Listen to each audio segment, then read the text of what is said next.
오늘 우리가 읽은 이 본문 말씀은 여러분 이해하셨습니까? 우리에게 아주 낯선 장면을 보여주고 있습니다.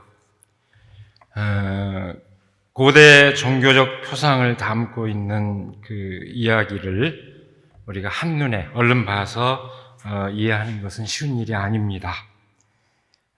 그래서 오늘 본문 말씀을 대하면은 먼저 이게 도대체 무슨 얘기일까 하고 아리송해질 수밖에 없습니다.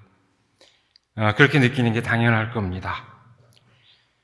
그러나 이 고대의 종교적 관례와 그 표상에 관해서 약간의 이해를 동반하고 더불어서 이 본문 말씀의 전후 맥락에 대해서 역시 기본적인 어떤 이해를 우리가 동반한다면은 오늘 이 본문 말씀이 사실은 아주 단순 명료한 진실을 이야기하고 있다는 것을 알 수 있습니다. 오늘 이 본문 말씀은 하나님을 만나고 난 후 얼굴에 광채가 나는 모세가 백성들 앞에 나설 때 얼굴에 수건을 두름으로써 그 광채를 가렸다는 사실을 전하고 있습니다. 바로 이 단순한 사실에 본문 말씀이 함축하고 있는, 담고 있는 그 핵심이 있습니다. 그 함축하는 의미가 과연 무엇일까요? 먼저 오늘 본문 말씀의 맥락을 환기해 보겠습니다. 오늘 이 말씀은 모세가 시내산에서 하나님과 두 번째 계약을 맺고 백성 앞에 나타나는 장면입니다. 두 번째 계약을 맺은 까닭이 무엇입니까? 여러분들 우리가 성서의 그 스토리 줄거리를 되게 알고 계시겠지만 이집트를 탈출한 이스라엘 백성은 광야 시내산에 이르렀을 때 그 지도자 모세가 이미 하나님과 계약을 맺은 것으로 되어 있습니다. 그런데 모세가 하나님의 말씀을 받기 위해서 백성들의 자리를 떠나 있는 동안, 시내산에 올라가 있는 동안 백성들은 하나님이 안 계신다고 생각을 해서 그 시간을 참지 못하고 하나님이 안 계신다고 생각해서 금송아지를 만들어서 금송아지로 신의 형상을 만들어 놓고 그렇게 하나님이 우리와 함께 하신다 이렇게 착각에 빠졌습니다. 계약의 말씀을 돌판에 새겨 나타난 모세는 그 장면을 보고 경노해서 그 돌판을 백성들 앞에 내던져서 깨트리고 맙니다.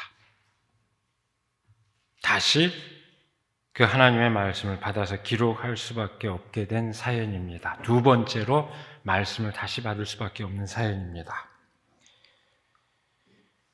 백성들과 더불어 하나님 앞에서 참회한 모세는 다시 시내산에 올라가 하나님과 마주하고 말씀을 받아서 기록합니다.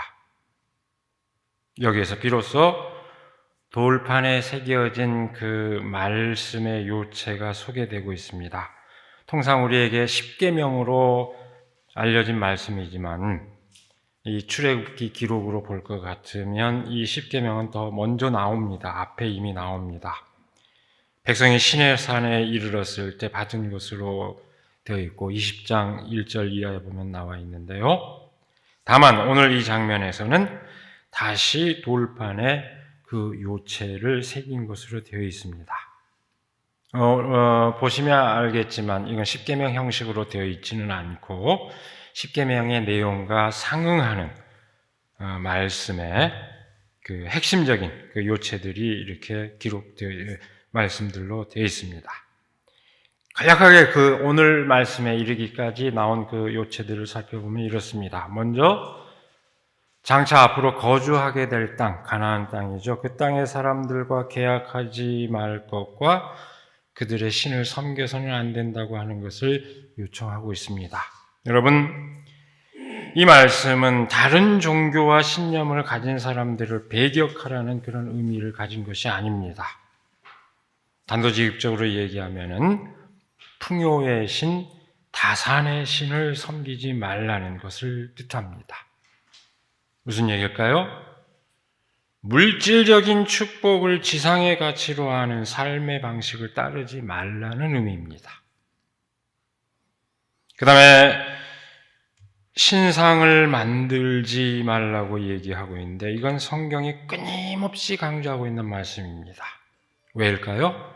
만들어진 신은 가짜 신이기 때문입니다. 진짜 신이 아니기 때문입니다. 그 다음에 무교절을 지킬 것을 새삼 확인하고 있습니다. 무교절은 누룩을 넣지 않은 빵을 먹는 날이 무교절입니다. 효모가 들어가 있지 않은 빵, 발효되지 않은 빵이죠. 이 원래 무교절은 첫 곡식을 바치는 그 예식으로서 본래 농경민족의 절기였습니다.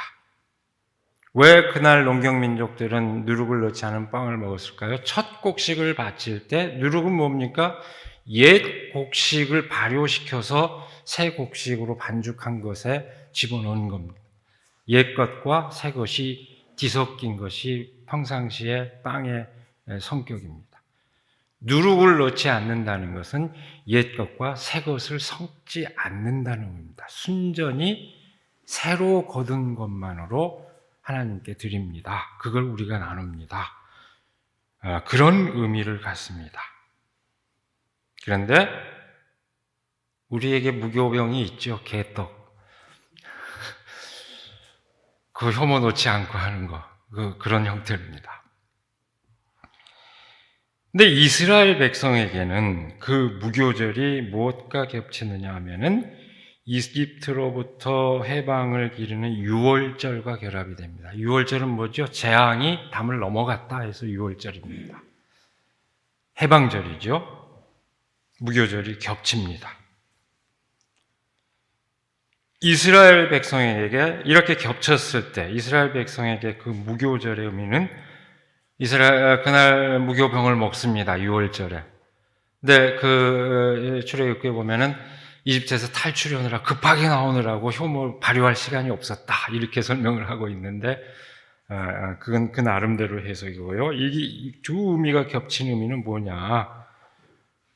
그 의미는 새로운 역사의 출발, 새로운 백성의 탄생을 의미하는 겁니다. 그러니까 농경민족들이 옛 곡식과 새 곡식을 섞지 않음으로써 새 곡식만을 먹음으로써 새로운 그 하나님께 감사했던 그 의미는 유월절과 해방절과 겹치면서 과거와 단절하고 우리는 새 역사를 시작한다. 새로운 백성으로 거듭난다 하는 의미를 그렇게 상징적으로 표현한 것입니다. 그러니까 새롭게 그 무교절의 의미를 이스라엘 백성은 자신들의 역사적 경험과 결부시켜서 재해석한 겁니다. 이렇게 제가 설명하면 길어질 텐데 줄이겠습니다. 그 다음에 그 말씀은 또 처음 태어난 것은 모두 하나님의 것임을 확인합니다. 그것은 하나님의 은혜를 기억하는 의미를 지닙니다. 또한 안식일은 철저히 지켜야 한다는 것을 강조하고 있습니다. 아무리 바쁜 농사철이라도 아무리 바빠도 안식일은 꼭 지켜야 했습니다. 그 의미가 뭘까요?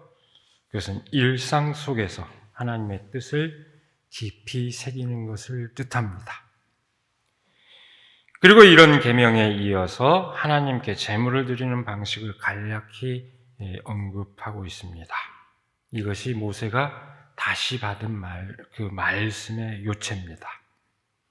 모세는 40일 동안 아무것도 먹지도 마시지도 않은 채 그 계약의 말씀을 돌판에 기록한 것으로 전해주고 있습니다. 그리고 백성 앞에 나타납니다. 오늘 본문 말씀이 전하고 있는 내용입니다. 그렇게 돌판을 들고 나타난 모세의 얼굴에는 빛이 났습니다. 광채가 났습니다. 무슨 의미일까요? 모세가 하나님의 영광을 입었다는 뜻입니다. 여러분, 여기서 광채가 나다로 번역되는 히브리어 어근은 뿔을 나타내는 말의 어근과 똑같습니다. 그래서 라틴어 성경에서는 모세에게 뿔이 났다 이렇게 번역을 했습니다. 여러분 서양의 해화 작품이나 예술 작품을 보면 모세를 나타내는 형상에 모세에 뿔이 난 거 많이 보셨죠? 왜 모세에 뿔이 났을까? 머리에 뿔이 났을까? 여기에 근거합니다. 그러나 이 말씀은 뿔이 났다기보다는 빛이 났다라고 새기는 것이 옳습니다. 어쨌든 모세는 그 사실을 몰랐습니다. 백성들은 그것을 보고 감히 모세에게 가까이 가기를 두려워했습니다. 모세는 백성들에게 하나님의 말씀을 전하고 나서야 그 사실을 알아차린 것 같습니다. 비로소 자기는 모르고 있다가 할 얘기를 다 하고 난 다음에 그 사실을 알아차렸습니다. 그런 얘기가 기록되어 있지는 않지만 그 이야기의 문맥을 쭉 따라가 보면은 그렇게 충분히 짐작할 수 있습니다. 그래서 하던 말을 다 마치고 자기 얼굴을 수건으로 가렸습니다. 그리고 오늘 본문 말씀은 부연합니다. 주님 앞에서는 수건으로 얼굴을 가리지 않았지만 백성들 앞에서는 수건으로 얼굴을 가렸다. 이렇게 마지막으로 전하고 있습니다. 여러분, 제가 오늘 많은 그 상징적인 의미를 줄여서 설명을 했습니다.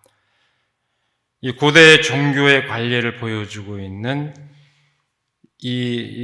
굉장히 우리가 오늘날 우리로서는 알 수 없는 굉장히 많은 상징들이 포함되어 있는 이 이야기를 우리가 도대체 어떻게 그 의미를 헤아릴 수 있을까요? 간단히 줄여 얘기합니다. 이 이야기는 신과 그 대리인의 관계를 보여주는 고대 종교의 관념을 반영하고 있습니다. 여기에 대한 기본적인 이해를 실마리 삼아서 이 말씀을 이해할 수밖에 없습니다. 성서에서는 이렇게 얼굴을 가린 신의 대리인의 역할을 하는 모세가 얼굴을 가린 그 장면이 여기에서만 유일하게 등장하지만 고대 세계에서 신의 사제가 가면을 쓰는 일은 흔한 일이었습니다. 저는 온라인 게임 같은 거 안 합니다만 온라인 게임에 보면 신의 사제들이 가면 쓰는 장면도 많이 나오죠. 젊은 사람들은 잘 알 겁니다. 무슨 의미일까요? 평범한 인간의 얼굴을 감추고 신의 대리인으로서 위엄을 갖추기 위한 것이었습니다. 가면을 쓰는 의미는 그런 겁니다. 신의 영광을 인위적으로 표현한 것입니다. 신의 후광을 그렇게 가시적으로 표현한 겁니다. 가림으로써. 신과 인간을 가교하는 비범한 역할을 맡은 사람이 그렇게 신의 영광의 아우라라고 할까요? 그것을 인위적으로 만든 겁니다. 그 분위기를 그런 식으로 만든 겁니다. 조성한 것입니다. 오늘날 우리의 상식으로 볼 것 같으면 내면의 빛이 얼굴로 드러나기를 추구하는 것이 마땅하지만 고대 종교적 세계에서는 그렇게 확실하게 인위적으로 표현하는 방식을 따랐습니다. 여러분, 제가 만일 가면을 쓰고 나타난다면 어떻게 되겠습니까? 우스꽝스럽겠죠? 오늘날 우리 관념에는 부합하지 않습니다. 내면의 빛이 드러나기를 추구하는 것이 우리의 오늘의 상식입니다. 그러나 고대 세계에서는 그렇게 인위적으로 표현하는 것이 자연스럽게 받아들여졌습니다. 그런 관념의 세계에서 사제 가면은 그가 신의 대리인이라는 것을 확실하게 보여주는 하나의 징표입니다. 가면을 쓴 존재가 신의 대리인이라는 것을 보여주는 징표입니다. 네, 여러분, 오늘 본문 말씀을 잘 살펴보시기 바랍니다. 하나님의 영광을 입은 모세의 얼굴에서 빛이 나는 것을 본인은 의식하지 못했고 마침내 사람들이 알아보고 자신에게 접근하는 것을 두려워한다는 것을 알고서 그 빛을 가리기 위해서 수건을 두릅니다. 광채를 인위적으로 드러내는 것이 아니라, 그렇게 위험을 가정한 것이 아니라 정반대로 그 광채를 가리는 행위입니다. 오히려 그 빛을, 사람들이 눈부셔서 두려워하는 그 빛을 가리는 행위입니다. 이것은 고대 관습인 사제 가면에 대한 이스라엘의 재해석입니다. 성서의 재해석입니다. 성서는 많은 것들을 고대 관습을 반영하고 있습니다. 그러나 성서의 신앙의 세계 안에서 그것을 다 이렇게 해석하는 것들을 수없이 많이 보여주고 있는데요. 그러니까 그 의미를 줄여 얘기하자면 하나님의 그 영광을 입은 것을 과시하며 백성 위에 군림하고자 하는 태도가 아니라 정반대로 하나님의 영광을 입었음에도 불구하고 거꾸로 그것을 과시적으로 드러내지 않고 감춤으로써 오히려 백성과 친근하게 교감하고자 하는 그런 태도입니다. 제가 아까 무교절의 의미가 어떻게 바뀌었는지 얘기를 했죠. 똑같은 케이스입니다. 그러니까 성경에 굉장히 많은 고대 종교의 관습들이 담겨 있는데 그것이 성서의 세계 안에서 한 분이신 하나님을 섬기는 그 세계 안에서 그 의미의 변형이 이루어지는데 이 가면 역시 같은 방식입니다. 아까 얘기했던 것처럼 농경사의 그 무교절의 의미를 해방의 역사를 뜻하는 유월절의 의미로 전환하는 것과 같은 똑같은 방식의 의미의 변형입니다. 신의 위엄을 드러내는 의미로 가면을 썼던 그 고대 관습을 오히려 이 성서의 세계 안에서는 그것을 가리고 사람에게 더 두려움을 없애고 가까이 접근하게 하는 그런 의미로 재해석을 한 것입니다. 네, 여러분, 이 진실은 오늘 이 이야기 하나로만 표현된 것이 아닙니다. 성서는 아주 집요하고 일관되게 그 뜻을 곳곳에서 강조하고 있습니다. 이른바 하나님의 주권과 그 백성 간의 관계에 관해서 성서는 아주 일관된 강조점을 갖고 있습니다. 단적으로 말해서 고대 사회에서 신의 주권은 지상의 권력에 대한 후광의 역할을 합니다. 뭘까요? 신의 영광이 지상의 권력을 정당화해 주는 그 이념적 지지 기반이 되었다는 뜻입니다. 지상의 통치자가, 땅의 통치자가 신의 대리인 노릇을 한 것이 상식이었습니다. 그러나 성서는 하나님의 주권이 지상의 권력에 대한 후광이 아니라 오히려 그 권력을 제한하고 반대로 백성의 권리를 보장하는 근거라는 것을 끊임없이 강조합니다. 여러분 잘 알고 있는 사사 기드온 얘기가 있죠. 사람들이 왕이 되어 주십시오 하니까 우리가 섬길 것은 오직 한 분뿐이다. 하나님 앞에서 모든 인간은 동등하다 하고 왕의 자리를 사양합니다. 근데 그 아들이 아버지의 후광을 입어서 내 아버지는 왕이다. 아비멜렉. 그 말입니다. 내 아버지는 왕이다. 후광을 입어서 왕을 자처했을 때 어떻게 됩니까? 여인의 맷돌에 의해서 머리통이 깨져서 죽음에 이르게 됩니다. 하나님은 그렇게 왕을 세우기를 원치 않는다는 겁니다. 오히려 하나님은 백성들을 보호한다는 것을 보여줍니다. 그 다음에 또 그래도 왕을 세워달라고 보채니까 사무엘이 뭐라고 경고합니까?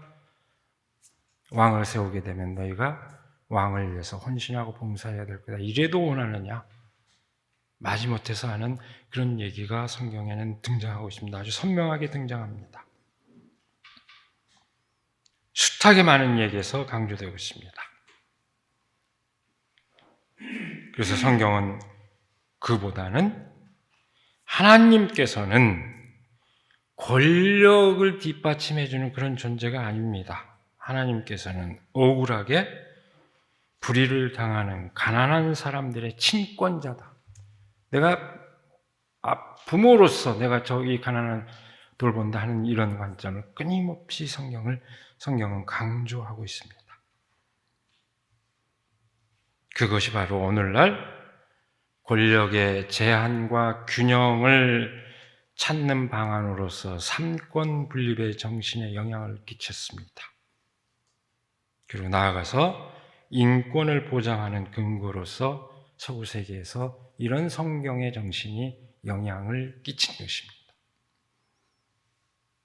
오늘 본문 말씀에 그 모세 이야기 또한 성서가 아주 집요하게 전하는 그 진실에, 이건 어떤 다른 그 설명조의 얘기가 아니고 아주 상징적인 이야기지만 또 하나의 원형이 될 만한 그런 이야기입니다. 오늘 이야기에 앞서서 백성들이 우상을 섬기는 잘못을 범했을 때도 모세는 똑같은 입장에 섭니다. 그 앞에 얘기를 살펴보면요, 모세는 하나님의 대리인으로서 백성을 심판하는 자리에 설 수도 있었습니다. 하나님을 대신해서. 그러나 모세의 태도가 어땠냐면 앞에 얘기를 살펴보면 오히려 백성의 편에 서서 하나님과 백성들과 더불어서 하나님 앞에 참회하는 입장에 섭니다. 그 참회가 하나님께 받아들여졌을 때 모세는 다시 하나님 앞에 나서 말씀을 받는 역할을 맡습니다. 바로 오늘 본문 말씀의 내용입니다. 얼굴을 가린 모세, 그 모습은 신의 영광을 도용해서 백성 위에 군림하는 통치자가 아니라 끝까지 백성의 편에 서서 그 백성과 하나님을 가교하는 역할을 맡는 지도자의 태도를 보여주고 있습니다. 진실하게 소통하는 지도자의 모습입니다. 여러분, 오늘 말씀은 아시는 대로 성서 일과에 따라서 주어진 말씀인데 저는 오늘 말씀을 보면서 또 이 시기적으로 정말 절묘한 말씀이 우리에게 주어졌다고 생각했습니다. 선거 때마다 제기되는 쟁점이기는 하지만 그 종교와 정치의 문제가 새삼 큰 관심거리가 되고 있습니다. 저도 이런저런 요청을 받고 있고 이런저런 얘기를 하지 않으면 안 되는 그런 상황에 계속 처해 있어서 과연 쟁점이 되고 있구나 하는 얘기를 절감하고 있습니다만, 특정 후보가 무속에 기대는 현상, 역시 특정 후보를 두고 목사들이 서슴없이 안수 기도를 하는 행위가 구체적인 그 사례가 논란거리가 되고 있습니다. 단도직입적으로 이 얘기를 하자면 아주 음험한 정치적 욕망이 종교의 이름으로 치장되고 있는 사태입니다. 그리고 이것은 정치와 종교의 아주 부적절한 관계를 보여주고 있는 사례입니다. 오늘날 민주적인 헌정 질서를 따르고 있는 사회는 중요한 하나의 원칙을 공유하고 있습니다. 정교 분리의 원칙입니다. 여러분, 이 정교 분리의 원칙이 뭘 함축하는지 잘 새겨야 됩니다. 정교 분리의 원칙은 정치와 종교가 무관하다든지 또는 종교인은 정치에 참여해서는 안 된다든지 하는 것을 뜻하는 것이 아닙니다. 종교인 역시 시민으로서 정치에 참여할 수 있습니다. 특별히 우리 신앙, 그리스도인들의 입장에서 보면은 그 신앙에 비춰볼 것 같으면 우리는 하나님의 주권을 믿습니다. 하나님의 주권은 제한 없이 온 세상에 펼쳐진다. 그리고 더불어서 우리는 뭘 믿습니까? 그리스도의 통치를 믿습니다. 예수 그리스도께서 세상을 통치해 주시기를 믿고 있습니다. 그렇다면 그 신앙에 입각해서 그 뜻을 세상에 구체적으로 구현하기 위한 행위로서 정치 행동에 나설 수 있고 사실은 나설 수밖에 없습니다. 세상을 변화시키기 위해서는 나서는 게 정당합니다. 그러면 여기서 정교 분리의 원칙은 뭐냐? 근데 우리가 하나의 오늘날 민주 헌정 국가에서 받아들이고 있는 그 정교 분리의 원칙의 참 뜻은 뭐냐? 단적으로 주로 얘기하면 정치의 종교화, 그리고 역으로 정반대로 종교의 정치화를 배제하려는 뜻을 지니고 있습니다. 그게 무슨 얘기일까요? 다시 말하자면 쉽게 풀어 얘기하자면 정치적 목적으로 종교를 이용하거나 간섭해서는 안 된다는 것을 뜻합니다. 그리고 정반대로 종교가 정치 권력에 기대어 특권적 지위를 향유해서는 안 된다는 것을 뜻합니다. 이것이 정치의 종교화, 종교의 정치화의 뜻입니다. 여러분, 무속에 기대는 현상이 함축하는 바가 무엇입니까? 신비한 종교적 아우라를 억지로 만들어내고자 하는 행위입니다. 바람직한 사회를 향한 정책적 비전을 만들기 위해서 종교적 지혜를 구하는 행위가 아닙니다. 그런 차원이라면 정말로 종교인들의 지혜를 구하는 차원이라면 그 자문을 그 상대가 그가 무속인이든 불교인이든 기독교인이든 아무 문제 될 거 없습니다. 그러나 그런 것이 아니라는 게 문제입니다. 엉뚱한 주술적인 믿음으로 혹세무민하는 것입니다. 우리가 되게 돼 있다. 이걸 사람들에게 퍼뜨리는 이건 주술적인 믿음일 뿐입니다. 지혜를 구하는 것과 전혀 상관이 없습니다. 이로써 이렇게 혹세무민함으로써 시민적인 책임의식에 입각한 정치적 선택 행위를 흐리게 하는 행위입니다. 이 점에 대해서는 정치인 스스로 반성해야 하는 문제입니다. 다음으로 특정 정치인에게 다짜고짜 안수를 해댄 행위는 종교인, 그 행위를 한 그 해당 목사들이 반성해야 될 문제입니다. 역시 종교인으로서 적절한 조언을 함으로써 도움을 주는 것과는 전혀 다른 차원의 문제입니다. 조용히 마음으로 기도해 주는 것과도 전혀 다른 차원입니다. 특정한 종교적 예식으로 행해져야 할 그 안수 행위가 그 일을 마땅히 그런 자리도 아닌 자리에서 했을 때, 사람들 앞에 다 보이게끔 그렇게 했을 때 그 숨겨진 저희가 의심받을 수밖에 없습니다. 하나님의 영광을 자기들 마음대로 도용해서 끌어왔을 때 그들의 숨은 야욕은 거꾸로 그 정치 권력에 기대어 자신들이 영광을 누리고자 하는 데 있다고 볼 수밖에 없습니다. 이 점에서 목사들이 반성해야 되는 문제입니다. 있을 수 없는 일입니다.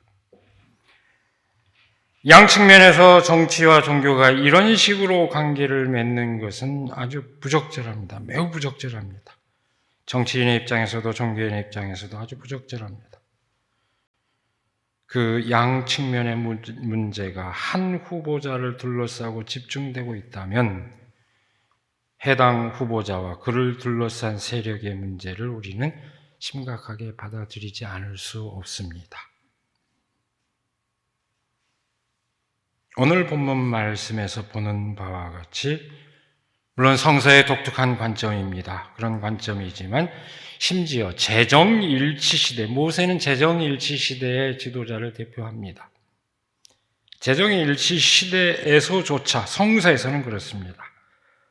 그 시대에서조차 권력에 의한 종교의 오용 가능성을 억제하고 있거늘 성서적 관점입니다. 성서는 분명히 그런 관점을 취하고 있습니다. 하물며 오늘날 정교 분리 원칙이 상식적으로 공유되고 있는 현실에서는 더더욱 있을 수 없는 일입니다. 오늘 정치인이나 종교인 모두 권력의 욕망이 아니라 민주적인 시민의식을 그 밑바탕으로 하지 않으면 안 됩니다. 당연히 우리는 그리스도인으로서 우리의 신앙을 그 근거로 합니다. 그 신앙적 근거에 입각해서 오늘 우리의 삶을 개선할 수 있는 가치를 지향해야 하고 우리 사회의 정치가 그 가치를 실현하는 과정이 되도록 힘과 지혜를 모아야 할 것입니다. 그리스도인이자 동시에 책임 있는 시민으로서 바른 정치적 선택을 해야 한다는 얘기입니다. 제가 지난 주간에 우리 한국기독교교회 협의회에서 제안한 그 선택 기준을 제가 카톡에 이렇게 올려드렸습니다만, 그 기사를 올려드렸습니다만, 뭡니까? 5가지를 제안했죠. 생명안전, 주권재민, 한반도 평화, 사회평등, 생태정의. 이 기준에서 우리는 기독교인은, 그리스도인들은 판단해야 된다. 생명안전이 뭡니까?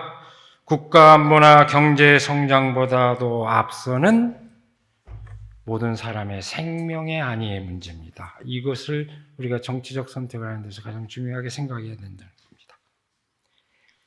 주권재민이 뭡니까? 민주주의를 더더욱 확장시킬 수 있어야 된다는 것입니다. 한반도 평화, 미사일을 쏴대고 선제 공격하고 평화가 이루어지겠습니까? 끊임없이 인내하면서 대화하면서 평화하고 파멸의 상황에 이르지 않도록 해야 되는 그런 정책. 사회평등, 이건 너무나 실감나는 문제죠. 얼마나 우리 사회적 격차가 심합니까? 사회적 격차들이 얼마나 많은 차별을 받고 있습니까? 이걸 극복할 수 있는 정책.